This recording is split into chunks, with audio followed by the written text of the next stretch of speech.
Bonjour et bienvenue sur la chaîne éducative tunisienne. Cette leçon de génie mécanique est destinée aux élèves de la 4e année sciences techniques. Dans cette leçon fait partie du chapitre 4, transmission de mouvement sans transformation avec modification de vitesse angulaire. La séance précédente, on a traité la première partie, c'est-à-dire les réducteurs à train d'engrenage. Aujourd'hui, on va traiter la deuxième partie, à savoir les boîtes de vitesse. Donc, principe de transmission d'une boîte de vitesse.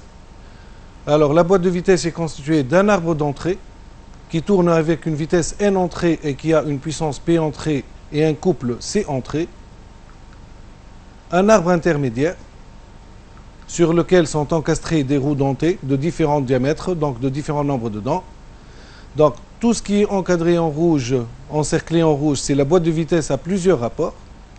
Et à la sortie, on a un arbre de sortie qui tourne à une vitesse NS et qui a une puissance et un couple à la sortie PS et CS. Alors, la boîte de vitesse est équipée aussi d'un dispositif de commande permettant de changer les vitesses. Les boîtes de vitesse permettent de transmettre le mouvement de rotation entre un arbre d'entrée et un arbre de sortie en modifiant les caractéristiques mécaniques, puissance, couple, vitesse de rotation, suivant plusieurs rapports différents. Donc ça nous permet d'avoir plusieurs rapports de réduction. La leçon précédente, on a vu que pour un train d'engrenage, on peut calculer le rapport. Donc la boîte de vitesse, si vous voulez, c'est un mécanisme qui permet d'avoir plusieurs rapports, donc de choisir le rapport qui nous convient. Alors, ça c'est l'exemple d'une boîte de vitesse Fiat qui se trouve dans certains laboratoires de mécanique. Sur cette maquette-là, on peut voir la chaîne de transmission de mouvement du moteur jusqu'à l'arbre de sortie de la boîte de vitesse. Sur cette maquette de moteur, on peut voir la chaîne de transmission de mouvement du moteur jusqu'à la sortie de la boîte de vitesse.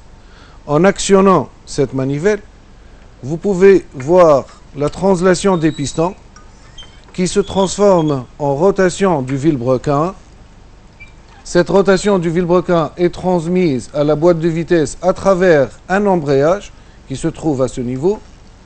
Donc ici, vous avez la boîte de vitesse et vers l'arbre de sortie de la boîte de vitesse qui va entraîner les roues en rotation. Donc, si on s'intéresse très exactement à la boîte de vitesse qui se trouve à ce niveau-là, alors je vais manipuler la boîte de vitesse et pour voir la transmission de mouvement qui se fait. Donc, je rappelle, ici on a le vilebrequin, l'embrayage, ensuite la boîte de vitesse, l'arbre de sortie. Alors, la boîte de vitesse est principalement constituée d'un arbre primaire, c'est la sortie de l'embrayage, donc l'arbre primaire à ce niveau-là, d'un arbre secondaire ou intermédiaire sur lequel sont encastrés plusieurs roues dentées de différents diamètres, donc de différents nombres de dents, et d'un arbre de sortie à ce niveau-là vers les roues. Alors, un levier de commande permet d'actionner des fourchettes, plusieurs fourchettes. Donc on a 3 fourchettes exactement. Et sur cet arbre intermédiaire, il y a des roues folles, qu'on appelle des roues folles. Donc en faisant tourner l'arbre de sortie, vous voyez qu'il tourne à vide. En actionnant le levier, vous remarquez que je mets en translation un baladeur. Donc chaque baladeur a 2 positions pour sélectionner une vitesse. Alors si par exemple je sélectionne la première, donc vous remarquez que c'est ce baladeur-là qui a translaté et comme ça on a la liaison entre la roue folle et l'arbre de sortie. Dans ce cas, vous remarquez que l'arbre maintenant est complètement lié au moteur.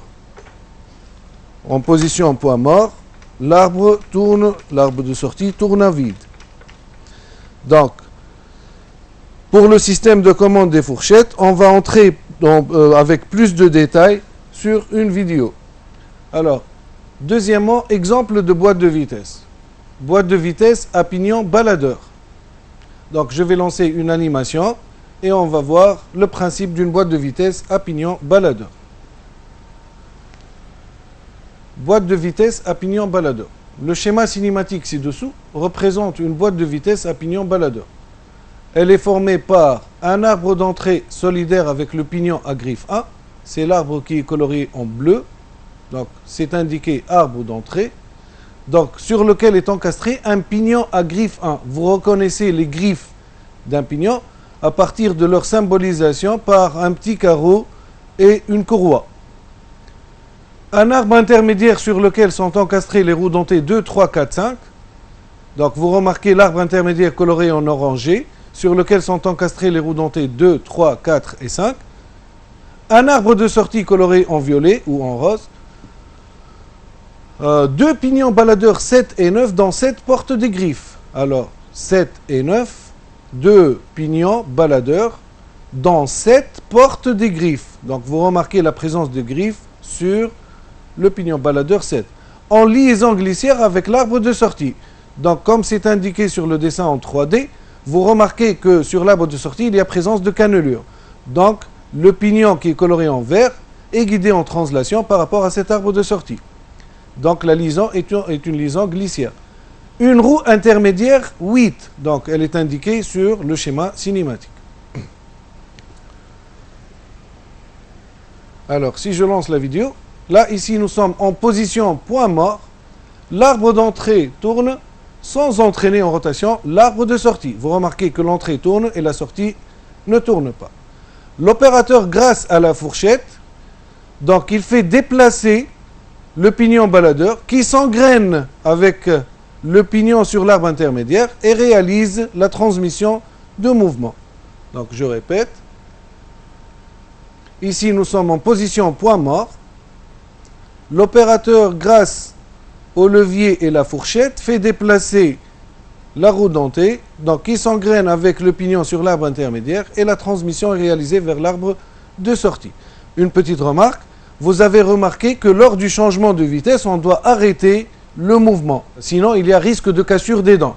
Là, ça entre, si vous voulez, une partie ou bien un mécanisme que vous voyez au cours de cette année, c'est l'embrayage qui permet de réaliser cet engrainement sans arrêter le moteur.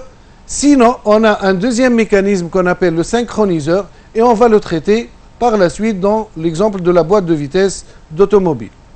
Alors, boîte de vitesse à pignon baladeur. Donc, déterminer le nombre de vitesses possibles. Dans ce cas-là, on a dit tout à l'heure qu'on a deux baladeurs, 7 et 9, qui peuvent translater sur l'arbre de sortie. Donc, pour trouver le nombre de vitesses possibles, il suffit de voir le nombre de positions des baladeurs, de chaque baladeur. Le baladeur 7, il peut être translaté à gauche pour avoir le crabotage avec 1, soit il peut être déplacé à droite pour avoir l'engrenage avec la roue 3. Pour le deuxième baladeur 9, donc il peut être translaté à gauche pour avoir l'engrenage avec la roue 4, ou bien à droite pour s'engrainer avec la roue 8. Donc chaque baladeur a deux positions. Et pour déterminer le nombre de vitesses possibles, donc le nombre de vitesses est égal au produit des nombres des positions des baladeurs. Donc ça nous donne 2 fois 2, 4 vitesses. Première vitesse, baladeur 7 au milieu et baladeur 9 à gauche. Donc on nous demande ici de compléter la chaîne cinématique et de donner l'équation du rapport de transmission. Le baladeur 7 au milieu et le baladeur 9 à gauche. Donc si vous regardez bien, 7 va rester dans cette position, 9 va être décalé à gauche pour avoir l'engrenage entre 4 et 9. La chaîne de transmission est la suivante. Donc l'arbre d'entrée entraîne 1 va entraîner 2, 2 va entraîner l'arbre intermédiaire entraîne 4 qui entraîne 9 vers l'arbre de sortie. Donc la chaîne est la suivante, 1, 2, 4, 9 vers l'arbre de sortie. Le rapport dans ce cas-là, on applique ce qu'on a vu pour les trains d'engrenage, donc produit des Z menantes sur produit des Z menées. On a Z1 menante et Z2 menée, Z4 menante et Z9 menée. Donc ça nous donne Z1 sur Z2 fois le deuxième couple Z4 sur Z9. Deuxième vitesse, baladeur 7 à droite et baladeur 9 au milieu. Baladeur 7 à droite et baladeur 9 au milieu. Donc, si vous me suivez ici, le baladeur 9, il va rester au milieu dans cette position et le baladeur 7 va être déplacé à droite. À droite, c'est-à-dire on aura l'engrainement entre 7 et 3. Donc, on aura cette position-là. Dans ce cas-là, la chaîne de transmission, c'est arbre d'entrée 1, 1 qui entraîne 2, 2 entraîne l'arbre intermédiaire, donc par suite 3, qui entraîne 7. Ici, on a des cannelures, donc vers l'arbre de sortie. Donc, 1, 2, 3, 7, arbre de sortie. Le rapport dans ce cas-là, Z1 menante, Z2 menée, premier couple, donc ça va nous donner Z1 sur Z2, 3 menante, 7 menées, donc fois Z3 sur Z7. Troisième vitesse, le baladeur 7 à gauche et le baladeur 9 au milieu. 7 à gauche, donc si vous me suivez ici, 7 à gauche, donc il y aura un crabotage à ce niveau parce qu'il y a des griffes et 9 reste au milieu. Donc on aura cette position. Dans ce cas-là, l'arbre d'entrée entraîne 1, 1 va entraîner directement 7 et 7 va entraîner l'arbre de sortie.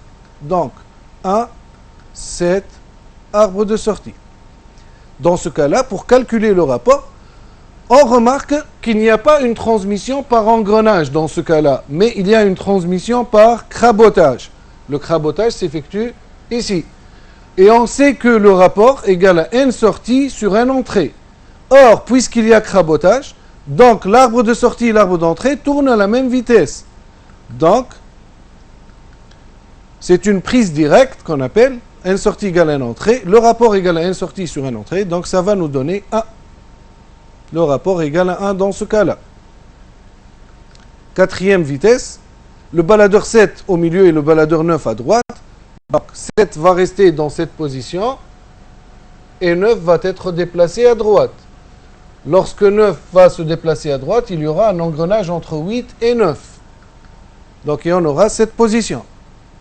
Dans ce cas-là, 1, l'arbre d'entrée entraîne 1, 1 va entraîner 2, ensuite l'arbre intermédiaire, par suite 5, qui entraîne 8, et 8 entraîne 9, et 9 entraîne l'arbre de sortie. Pour calculer le rapport, premier couple c'est 1 et 2, donc Z1 sur Z2. Ensuite, deuxième couple c'est 5 et 8, 5 menante, 8 est mené, donc Z5 sur Z8. Ensuite, troisième couple, 8 et 9, donc 8 est menante, 9 est mené, Z8 sur Z9. Vous remarquez ici que mathématiquement on peut simplifier par Z8, et on a dit l'autre fois que Z8, lors de la leçon précédente, Z8 c'est une roue folle ou bien une roue intermédiaire. Elle n'a pas d'influence sur le calcul du rapport, c'est pourquoi on a trouvé qu'elle se simplifie, mais elle a un autre rôle. C'est pourquoi la dernière question me demande de justifier l'appellation marche arrière de cette vitesse-là. Donc si je m'intéresse au sens de rotation dans ce cas-là, et pour déterminer le sens de rotation, je détermine le nombre de contacts extérieurs. Donc, on a un premier contact entre 1 et 2, à ce niveau, un deuxième contact entre 5 et 8, et un troisième contact entre 8 et 9. Donc, ça fait 3 contacts extérieurs, 3 étant un nombre impair, donc on aura un sens de rotation inversé. Sens de rotation inversé, car il y a 3 contacts extérieurs. Alors, deuxième exemple, boîte des avances de fraiseuse Milko. Elle se trouve sur vos manuels d'activité, page 181. Et je vous invite à faire cette activité parce que ça représente une activité très intéressante pour comprendre les boîtes de vitesse. Donc, sur ce dessin, ou bien sur cette photo, sur la fraiseuse Milko, on voit bien ici la table longitudinale qui est animée d'un mouvement de translation dans ce sens. La partie boîte des avances, composée d'un moteur, d'une manivelle, des boutons pour choisir la vitesse convenable et d'un levier de commande qu'on va expliquer par la suite. On va expliquer son rôle. Donc, la boîte des avances de la fraiseuse permet à la table de la machine d'être commandée de 3 façons différentes. Grâce à quoi? Grâce au levier qui se trouve ici. Donc, on peut commander la table en avance manuelle.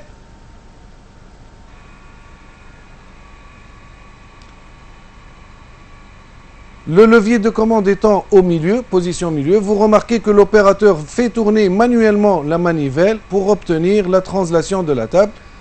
Et vous remarquez qu'il y a usinage de la pièce. Donc ça, c'est l'avance manuelle.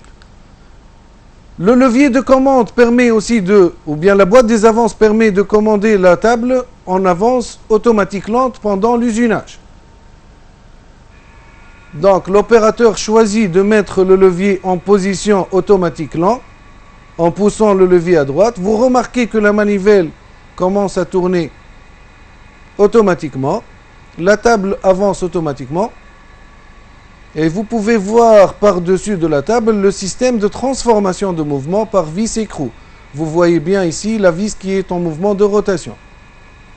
La table, elle est en mouvement de translation et on obtient l'usinage. On est en train de réaliser une entaille sur une pièce. La table peut être aussi commandée en avance automatique rapide pendant le dégagement de l'outil. Après fin de l'usinage de la pièce, l'opérateur choisit de dégager la pièce rapidement. Donc, il agit sur le levier de commande pour le mettre dans la 3e position qui permet un déplacement rapide. Vous avez remarqué que la table ou bien la manivelle a tourné avec une vitesse automatique rapide.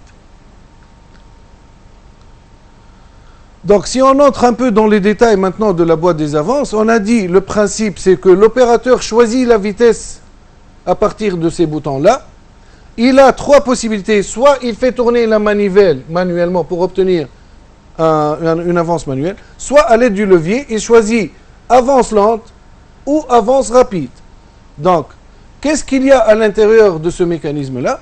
Donc, si on passe vers le dessin d'ensemble et on essaie de voir de quoi il s'agit, alors, juste, j'explique qu'on a fait une coupe dans ce sens-là, et le dessin d'ensemble, il est donné par la vue de dessus. Donc, on est en train de regarder la vue de dessus. D'ailleurs, vous allez voir le moteur et la manivelle, comment je vais les identifier, en regardant par-dessus. Donc, voilà le moteur. Voilà la manivelle. Les boutons de tout à l'heure. À l'intérieur de la boîte, vous remarquez la présence de plusieurs engrenages. Donc, si on va détailler petit à petit, là, il y a une roue dentée triple. C'est une roue folle parce qu'elle est guidée en rotation par 2 coussinets. Donc, elle tourne à vide par rapport à là. Ici, on a un premier baladeur avec 2 roues dentées. Ce baladeur est commandé ici par ce bouton et cette fourchette. Donc, il peut être déplacé à droite ou à gauche pour changer la vitesse. Un deuxième baladeur à ce niveau-là, commandé par le 2e bouton, il peut être déplacé à droite ou à gauche. Il est guidé en translation par des cannelures. Une roue dentée double qui est encastrée sur l'arbre intermédiaire, dans 17 dans ce cas-là. Un 3e baladeur commandé par ce bouton et cette fourchette. Bien sûr, vous voyez que la fourchette et le baladeur sont éloignés, mais il faut savoir qu'on a ramené cet axe-là sur le plan de la coupe. C'est-à-dire, normalement, dans l'espace, on a la liaison entre la fourchette et ce baladeur. De toutes les façons, il faut comprendre que ce baladeur, il est commandé par ce bouton et cette fourchette. Ensuite, on remarque la présence d'une roue dentée double munie d'un limiteur de couple avec bille et ressort. C'est l'objet d'une autre activité. Voilà. Donc, vous pouvez voir la roue dentée double, bille et ressort. Et on peut régler l'effort par la vis. Donc, ici, il s'agit d'un limiteur de couple par obstacle escamotable, c'est-à-dire les billes. Enfin, on peut voir le baladeur à crabeau. Ce baladeur à crabeau, en 3D, il est là. Alors, ce qu'il faut savoir, c'est que ce baladeur de crabeau, c'est lui qu'on est en train de faire bouger grâce au levier de commande, à droite ou à gauche, pour choisir automatique lent ou automatique rapide ou manuel. Alors, les blocs cinématiques de la boîte des avances, ce que vous voyez en vert, c'est le bâti. Ici, vous avez la manivelle et l'arbre d'entrée neuf. Juste une petite remarque. À la fin de l'arbre neuf, ici à ce niveau-là, l'arbre est coupé. À partir de cette partie-là, il y aura la vis qu'on a vue tout à l'heure dans la vidéo, qui est en mouvement de rotation et qui provoque la translation de la table. Donc, cet arbre neuf est lié à la vis de commande. Ensuite, vous avez l'arbre d'entrée du moteur en orangé, muni d'une vis sans fin, qui entraîne une roue creuse encastrée sur ce pignon arbré. Donc, à ce niveau-là, on a une transmission par roue et vis sans fin.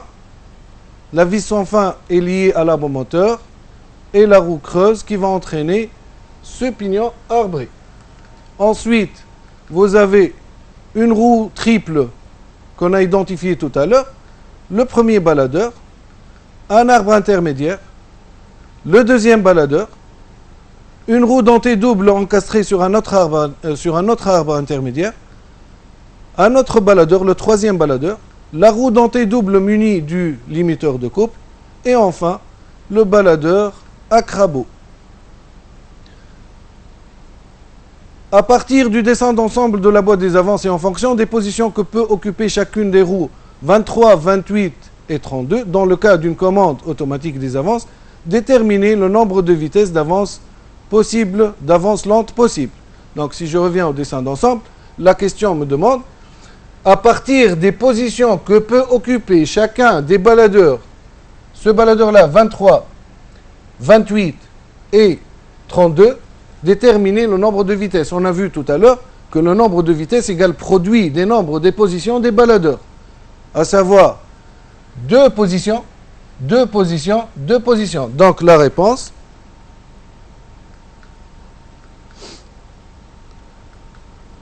deux fois 2 fois 2 égale à 8 vitesses. Deuxième question, pour chacune des positions du baladeur 4, complétez la chaîne cinématique. Donc, baladeur 4 en position 2, avance manuelle. Alors, la position 2, elle est indiquée sur le schéma cinématique. Si vous me suivez ici, ça c'est le baladeur 4. Il a 3 positions. 2, c'est au milieu. 1 à gauche, donc il y aura crabotage à ce niveau, et 3 à droite.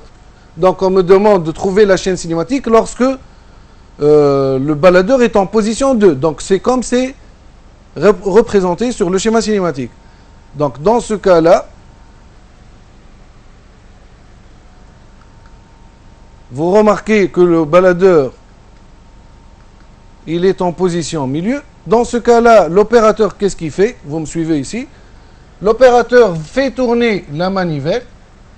La manivelle étant liée à l'arbre 9, l'arbre 9 va entraîner directement la vis sans fin et on aura la translation en mode manuel.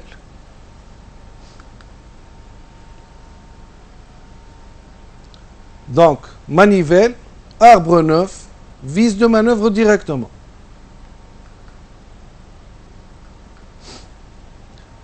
Baladeur 4 en position 3, avance rapide. Donc, baladeur 4 en position 3. Je vais vers l'animation.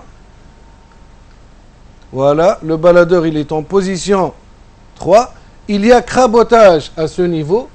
Donc, dans le cas de la vitesse rapide, vous avez le moteur vers la vis sans fin, la vis sans fin vers la roue creuse vers le pignon arbré 8. Il y a crabotage à ce niveau. Donc, le crabeau, à l'aide des cannelures, entraîne l'arbre 9, ce qui permet à la vis de tourner. Donc, dans ce cas-là, 6 entraîne, voilà le crabotage, 6 entraîne 5, 5 entraîne 4, plutôt 8 avant, 8 entraîne 4, 4 entraîne l'arbre 9 et l'arbre 9 entraîne la vis de manœuvre. Ça, c'est la position avance rapide. Pour l'avance lente, le baladeur 4 est mis en position 1.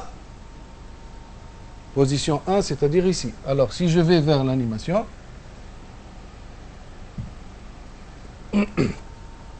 le crabeau va être déplacé à gauche. Voilà, on a le crabotage maintenant à ce niveau. Dans ce cas-là, l'arbre moteur entraîne 6. 6, c'est la vis sans fin. Vers 5. 5 entraîne 8. 8 va entraîner la roue folle.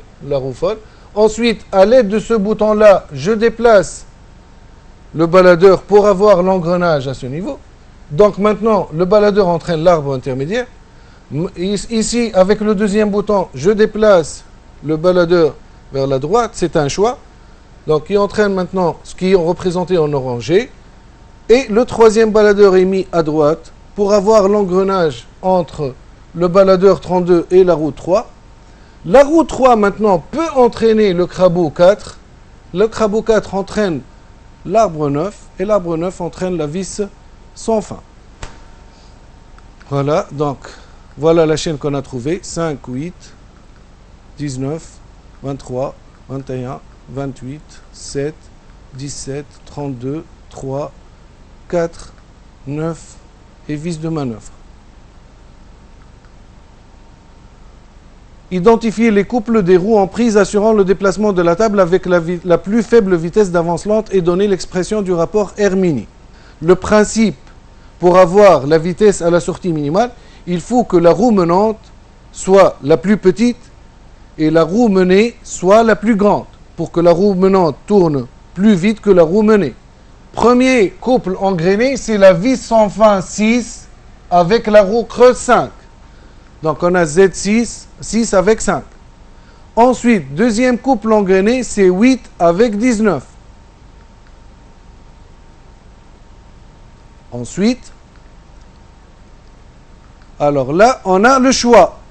Soit on va engrainer 19B avec 23B, soit on va engrainer 19A avec 23A, sachant que 19 entraîne 23.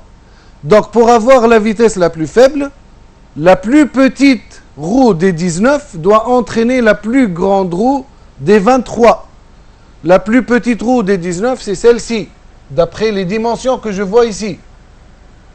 Donc c'est 19B avec 23B. Donc le baladeur doit être positionné dans cette position. Voilà, le couple, donc c'est 19B, 23B. Ensuite, les roues 28A, 28B vont entraîner 7A ou 7B. Il faut choisir la plus petite roue menante avec la plus grande roue menée. La plus petite roue menante, c'est 28A. Et la plus grande roue menée, c'est 7A. Donc ce baladeur doit être positionné à droite. Et comme ça, on a l'engrainement entre 28A et 7A. Ensuite, le baladeur 32 se compose de deux roues dentées 32A et 32B, vont entraîner soit 3A, soit 3B. Voilà donc pour le couple 28A, 7A. Maintenant, le troisième baladeur composé des roues dentées 32. Donc, la plus petite roue menante entre 32B et 32A, c'est 32B. Elle doit entraîner la plus grande roue des roues menées 3A ou 3B. Donc, 32B doit être engrainé avec 3B. Donc, le baladeur est déplacé à droite. Voilà. Et nous avons l'engrenage entre 32B et 3B. Donc, le couple, le cinquième couple, c'est 32B, 3B. Dans ce cas-là, si je calcule le rapport R-mini, alors j'applique produit des Z menantes sur produit des Z menées, Z6 sur Z5, fois Z8 sur Z19, fois Z19B sur Z23B, fois Z28A sur Z7A, fois Z32B sur Z3B. Sachant que N moteur égale à 2850 tours par minute, le nombre de filets de la vis sans fin et Z6 égale à 2 filets, le nombre de dents des différentes roues est donné dans le tableau suivant. Calculer la vitesse de rotation de l'arbre 9 N9 mini. Donc, on sait que le rapport R mini égale à N sortie sur N entrée, N9 mini sur NM. Je peux tirer N9 mini égale R mini fois NM. J'ai les différents nombres de dents des roues. Donc, je fais une application numérique. avec une petite remarque, s'il vous plaît. Pour la roue 6, Z6, en fait, c'est une vis sans fin. Donc, on indique le nombre de filets. Z6 égale à 2 filets, et non pas 2 dents. Mais pour le calcul, ça ne change pas. Donc, on prend 2, ici, l'application numérique. Donc, 2 sur 36, fois 20 sur 44, fois 16 sur 44, etc. On trouve une application numérique, un 9 mini égale à 4,32 tours par minute. Alors, la vis de manœuvre de la table de pas P égale à 5 mm, calculez la vitesse en millimètres par minute.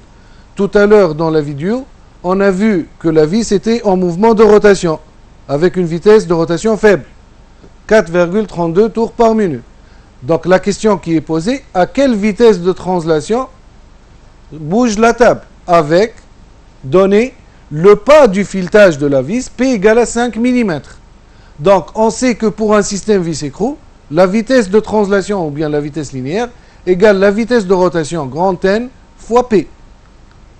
Donc VA mini égale à N9 mini fois P. 4,32 fois 5, ce qui me donne VA mini égale à 21,6 mm par minute. Identifier les couples des roues en prise assurant le déplacement de la table avec la vitesse maximale d'avance lente. Maintenant, on me demande de trouver les couples qui assurent la vitesse maximale. Donc le principe, il est le même, mais c'est l'inverse. La roue menante doit être la plus grande et la roue menée la plus petite. Donc, dans ce cas-là, on aura déjà Z6 avec Z5, ou bien la vis sans fin du moteur entraîne 5. Ça ne bouge pas. Donc 6 avec 5. 8 avec 19 aussi. Donc ces deux couples-là ne changent pas. Maintenant, au niveau du baladeur, regardez bien, la plus grande roue entre 19B et 19A, c'est 19A, va entraîner la plus petite roue entre 23A et 23B. Donc 19A doit entraîner 23A. C'est cette position-là. Même chose pour le deuxième baladeur, la plus grande roue des 28 doit entraîner la plus petite roue des 7. Autrement dit, 28B avec 7B. Voilà. Au niveau du troisième baladeur, 32 est menante, 3 est menée. La plus grande entre 32A et 32B, c'est 32A.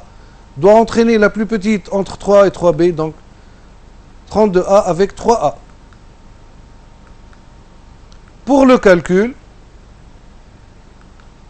R maxi, ça sera produit des aides menantes sur produit des aides menées. Donc, même chose que tout à l'heure. Z6 sur Z5 fois Z8 sur Z19 fois Z19A sur Z23A fois Z28B sur Z7B et fois Z32A sur Z3A. Pour le calcul de la vitesse de rotation maximale et la vitesse d'avance maximale, même calcul que pour le cas du rapport minimal. Alors, troisième exemple, ce sont les boîtes de vitesse manuelles d'automobile. Donc, vous disposez dans vos laboratoires de mécanique d'une maquette didactique de boîte de vitesse. Donc, vous pouvez voir les différentes positions et les différents organes qui assurent la transmission de mouvement sur cette maquette. Sinon, vous avez vu tout à l'heure une petite explication concernant la boîte de vitesse d'une automobile. Donc, on va exploiter ça dans une activité. Avant cela, donc, le mécanisme de commande à fourchette, le mécanisme de commande composé d'un levier de commande et fourchette permet de déplacer le pignon baladeur lors de changements de vitesse. Donc, on a vu ça sur la vidéo. Les cannelures sur l'arbre intermédiaire ou bien sur l'arbre de sortie et le baladeur, donc, les cannelures permettent la transmission du mouvement de rotation et le guidage en translation du pignon baladeur par rapport à l'arbre. Donc, s'il vous plaît, les cannelures assurent deux fonctions. Un guidage en translation, dans ce cas, du pignon par rapport à l'arbre, et une transmission de mouvement. Voilà. Ici, le mécanisme de verrouillage de la position de la fourchette.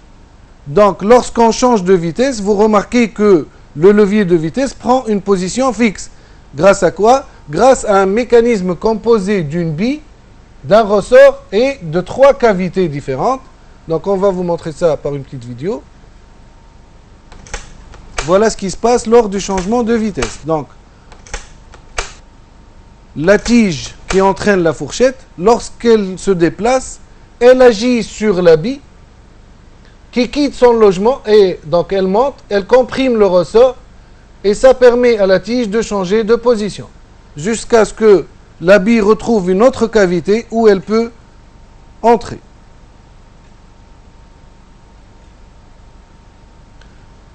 Alors, pour le synchroniseur, on a dit, pour les boîtes de vitesse, le problème c'est, lors du changement de vitesse, on est en train de mettre des roues dentées en contact. Donc, il y a risque de casser les dentures. C'est pourquoi les boîtes de vitesse des automobiles sont équipées par ce qu'on appelle un synchroniseur. Son rôle, c'est quoi? Le synchroniseur est un dispositif permettant d'égaliser la vitesse de rotation de deux composants avant d'établir leur liaison par obstacle, par exemple par crabotage. Donc le rôle du synchroniseur, c'est d'égaliser les vitesses de rotation de deux composants pour les mettre en contact ou bien en liaison. Donc, je vais lancer une petite animation pour mieux assimiler ce dispositif. Donc la roue dentée porte une petite denture extérieure remplaçant les griffes. La roue dentée, c'est la roue colorée en orangé. Elle porte des dentures à ce niveau-là pour assurer le crabotage si vous voulez, ou bien la liaison par crabotage. Et une surface tronconique extérieure pour la liaison par adhérence. Il y a une surface tronconique à ce niveau-là. La roue dentée est en liaison pivot avec l'arbre d'entrée. C'est-à-dire c'est une roue folle. Donc l'arbre et la roue ne sont pas liés en rotation. Donc la roue peut tourner par rapport à l'arbre. Le composant B est en liaison glissière avec l'arbre. Donc le composant B, c'est le composant coloré en vert. Il est en liaison glissière parce qu'il y a présence de cannelure. Il possède deux surfaces tronconiques intérieures. Alors, si vous me suivez, il y a deux surfaces tronconiques à ce niveau-là qui vont assurer la liaison par adhérence. La bille et le ressort assurent l'arrêt en translation par verrouillage entre A et B. Alors, il y a une bille et un ressort et une cavité à ce niveau-là. C'est comme l'exemple de mécanisme de verrouillage qu'on a vu tout à l'heure. Alors, l'opération de synchronisation se fait en deux étapes. Donc, position point mort, c'est la figure E. Comme vous voyez ici, les pièces sont séparées. La roue dentée en orangé est séparée, si vous voulez, de l'ensemble A et B.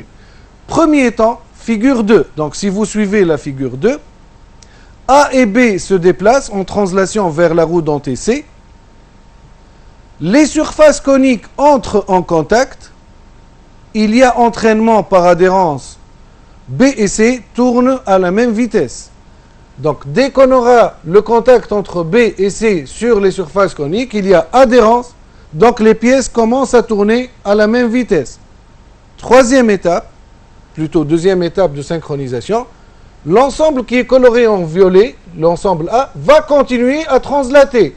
Donc, la bille va être poussée vers le bas et l'ensemble A ou bien la pièce A est translate vers la gauche et on aura un crabotage à ce niveau-là. Qu'est-ce qui se passe dans ce cas-là? L'arbre fait tourner l'ensemble A et B, ensuite par crabotage, la roue dentée tourne. Donc il y a transmission de mouvement. Donc on peut voir ça par une petite animation. Voilà ce qui se passe. Première étape, deuxième étape. Donc, la première étape consiste à réaliser une liaison par adhérence pour que les pièces tournent à la même vitesse. Et une fois les pièces tournent à la même vitesse, deuxième étape, on peut réaliser le crabotage. Sur ce dessin-là, vous avez le schéma cinématique de la boîte de vitesse d'une automobile. Donc, j'explique rapidement. Le schéma cinématique, ici, on voit bien l'arbre d'entrée lié au pignon 3. L'arbre intermédiaire qu'on a vu tout à l'heure sur la vidéo, sur lequel sont encastrés les différentes roues de différentes dimensions. L'arbre de sortie à ce niveau-là. Sur l'arbre de sortie, il y a 3 baladeurs entraînés par 3 fourchettes. Le premier baladeur 17 assure la première et la marche arrière.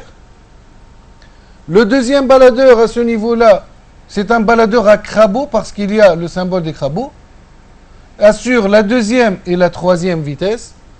Un troisième baladeur à ce niveau-là qui assure la quatrième et la cinquième. Remarque, ici, le baladeur est en liaison glissière par rapport à l'arbre de sortie. Ça, c'est le symbole de la liaison glissière. C'est un autre symbole de la liaison glissière. Les élèves ont l'habitude de représenter ou bien de voir une liaison glissière représentée par un rectangle. Ici, c'est un autre symbole de la liaison glissière. Donc, il y a des cannelures entre l'arbre et la roue dentée. Donc, il y a un guidage en translation et une transmission en rotation. Si je traite la première vitesse, le baladeur 17 est poussé à droite. Donc, il y a engrenage entre 17 et 16 à ce niveau-là. Dans ce cas-là, la chaîne de transmission est la suivante. Arbre d'entrée, vers 3, vers 11. 11 entraîne l'arbre intermédiaire. L'arbre intermédiaire, il entraîne toutes les roues, c'est vrai, mais n'oubliez pas que ces roues sont des roues folles ici. Donc ça tourne autour de l'arbre de sortie sans transmettre le mouvement. La seule roue qui a une influence, c'est la roue 16 parce qu'elle est engrainée avec 17 et 17 vers l'arbre de sortie. Donc nous sommes sur la première vitesse. Dans ce cas-là, donc la chaîne de transmission, c'est 3, 11, 16, 17, arbre de sortie. Si je veux comparer, ou plutôt si je veux calculer le rapport R1, produit des Z menantes sur produit des Z menées, Z3 sur Z11 fois Z16 sur Z17. Pour comparer le sens de rotation de l'arbre d'entrée et l'arbre de sortie, je compte le nombre de contacts extérieurs. Premier contact entre 3 et 11, deuxième contact entre 16 et 17, donc deux contacts extérieurs, même sens. Pour la deuxième vitesse, le baladeur, ce baladeur-là, doit être poussé à gauche. On a le crabotage à ce niveau. Donc, la roue qui a une influence maintenant, c'est cette roue-là, 14, parce qu'elle est engrainée avec 5, et 5 est crabotée avec le baladeur, ce qui permet la transmission vers l'arbre de sortie. Les autres roues n'ont pas d'influence, ce sont des roues folles. Donc, dans ce cas-là, la chaîne de transmission est la suivante. Arbre d'entrée, vers 3, 11, 14, 5, arbre de sortie. Le rapport dans ce cas-là va changer. Z3 sur Z11 fois Z14 sur Z5. Pour le sens, on a un premier contact entre 3 et 11, un deuxième contact entre 14 et 5, donc deux contacts, même sens de rotation entre l'entrée et la sortie. Pour la marche arrière maintenant, donc ce baladeur-là va être poussé à gauche. On aura l'engrenage entre 18 et 17. Donc, dans ce cas-là, la chaîne de transmission est la suivante. Arbre d'entrée vers 11, plutôt 3, 3 vers 11, 11 vers l'arbre intermédiaire, donc vers 16. Maintenant, 16 entraîne 19. 19 est encastré sur le même arbre que 18, donc 18, et 18 va entraîner 17. 17 vers l'arbre de sortie. Juste une petite remarque, l'arbre intermédiaire qui porte les pignons 19 et 18 est représenté en trait interrompu sur le schéma cinématique parce qu'il a été ramené sur le plan du dessin. Donc normalement, il n'est pas dans sa position sur ce plan-là. Il a été ramené, c'est pourquoi il est représenté en trait interrompu. Le rapport dans ce cas-là, le rapport de la marche arrière, Z3 sur Z11 fois Z16 sur Z19 fois Z18 sur Z17. Pourquoi on l'a appelé marche arrière, ou bien pourquoi la voiture bouge dans le sens arrière? Parce que, si vous regardez bien, vous avez un premier contact ici, entre 3 et 11, un deuxième contact entre 16 et 19, et un troisième contact entre 18 et 17. Dans ce cas-là, on a trois contacts extérieurs, donc l'arbre de sortie tourne dans le sens contraire que l'arbre d'entrée. application. Cette application est tirée du sujet de bac 2019, session principale, unité de fabrication de fûts. Vous avez toujours le QR code qui peut vous mener vers l'adresse sur Internet. Alors, les fûts, c'est cet ensemble-là. Il est composé d'une première partie cylindrique, d'un fond et d'un couvercle. Donc, la partie mécanique qui nous intéresse, c'est celle qui est encerclée en rouge. Donc, c'est la partie qui entraîne le fût en rotation. En allant alors vers le dessin d'ensemble. Donc, on jette un coup d'œil sur le dessin d'ensemble. Donc, déjà, dans un sujet de bac, vous avez la chance d'avoir des dessins en 3D qui peuvent vous faciliter un peu la lecture du dessin. Donc, et si on suit le paragraphe donné dans le dossier technique, alors qu'est-ce qu'il dit le paragraphe? Il dit que l'arbre moteur entraîne une vis sans fin qu'on voit à ce niveau-là, et sur la vue de gauche, elle est là. Donc la vis sans fin qui est entraînée par le moteur va entraîner une roue dentée, c'est celle-ci. En 3D, c'est à ce niveau-là qu'on la voit, la vis sans fin et la roue. La roue étant liée à un arbre intermédiaire qui est celui-là, donc sur lequel il y a une deuxième roue qui entraîne un pignon arbré. Sur ce pignon arbré, il y a 3 roues dentées de différents diamètres, regardez bien, de différentes dimensions. Ensuite, je remarque la présence d'un baladeur. J'ai dit un baladeur parce que j'ai vu les cannelures, donc il y a possibilité de translation, et j'ai vu un mécanisme de commande, comme celui qu'on a vu tout à l'heure, composé d'une fourchette et d'un levier, et d'un axe bien sûr. Donc l'opérateur, en faisant tourner ce levier-là, il fait bouger le baladeur pour changer de vitesse, et on a 3 vitesses différentes parce qu'on a 3 possibilités de position à ce niveau-là. La question qui est posée, l'entreprise se propose de fabriquer 3 séries de fûts de diamètres différents, sachant que la vitesse linéaire de sertissage est constante, V égale à 2,75 mètres par seconde, ce qui exige 3 vitesses de rotation différentes du plateau relatives à chaque diamètre. Donc on a une seule vitesse linéaire qui est constante et on doit avoir 3 vitesses de rotation différentes. On donne la vitesse de rotation du moteur, Nm égale à 1400 tours par minute. Le rapport R1,17 égale à 1 sur 40. R22,20 égale à 2, R61,64 égale à 1. Calculez les 3 vitesses de sortie de la boîte N1, N2, N3, relatives aux 3 séries de fûts. Notez bien, N1 est la vitesse la plus faible et N3 est la vitesse la plus élevée. Donc, en allant vers le dessin d'ensemble, on a dit que le baladeur a 3 positions différentes. Pour avoir la vitesse la plus faible, si vous vous rappelez, on a dit que la plus petite roue doit mener la plus grande roue. Donc, la plus petite entre les 3 roues dentées à ce niveau-là, c'est celle au milieu. Donc, elle doit entraîner la plus grande roue sur le baladeur. Donc, c'est celle au milieu.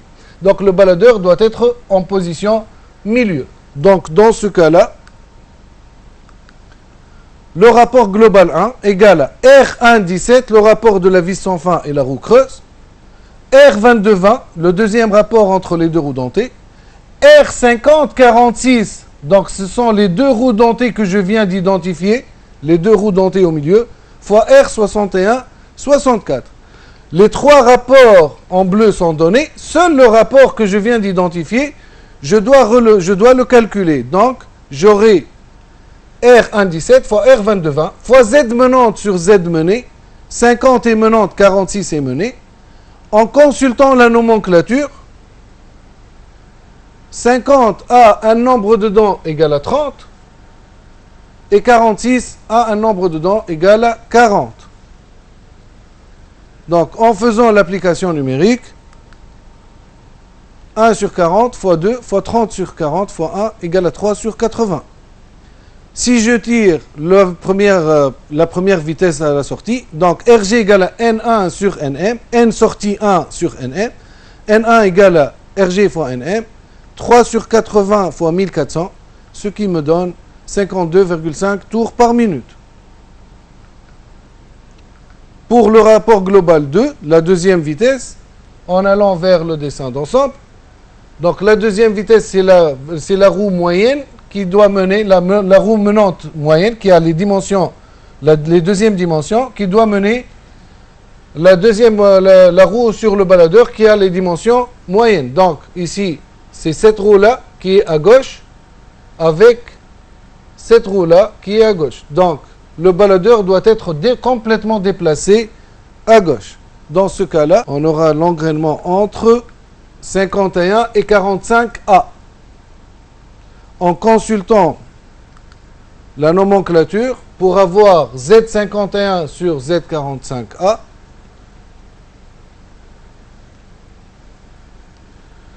« 51, 35 dents, 45 baladeurs, donc se compose de 2 roues, 45A 35 et 45B 30. J'ai besoin de 45A.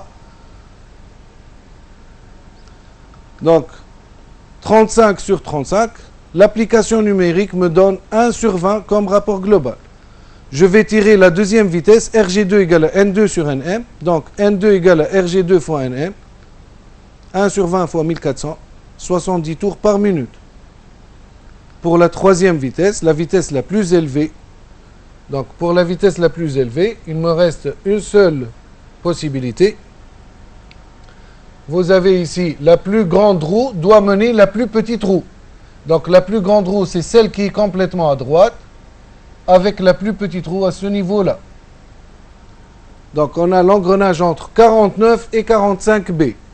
49 menant, 45B mené, donc ce qui me donne le rapport Z49 sur Z45B. En faisant l'application numérique et en consultant bien sûr la nomenclature, j'ai le nombre de dents de 49 et 45B. La nomenclature, le résultat de l'application numérique, RG3 égale à 1 sur 15. Donc je tire N3. N3 égale à RG3 fois NM. 1 quinzième fois 1400, ce qui me donne 93,3 tours par minute. Deuxième question, déterminer pour chaque vitesse de rotation le diamètre de fût que l'entreprise peut fabriquer. On me demande de trouver le diamètre. J'ai 3 vitesses de rotation différentes que je viens de calculer à la sortie. Et j'ai la vitesse linéaire, V. Je connais qu'il y a une relation entre la vitesse linéaire et la vitesse de rotation. V égale à R fois oméga. En remplaçant R par D sur 2, oméga par 2 pi n sur 60, en simplifiant 2 et 2, donc je peux tirer que D égale 60 fois V sur pi fois n. Voilà. Et je vais calculer les 3 diamètres avec les 3 vitesses différentes, c'est-à-dire les 3 n différentes. Donc D1 égale 60V sur pi n1, application numérique. Bien sûr, n'oubliez pas qu'il faut faire attention, ici pour les unités, ici le diamètre je vais le calculer en millimètres. La vitesse m'a été donnée en mètres par seconde. C'est pourquoi j'ai multiplié par 10 puissance 3 pour avoir V en millimètres par seconde.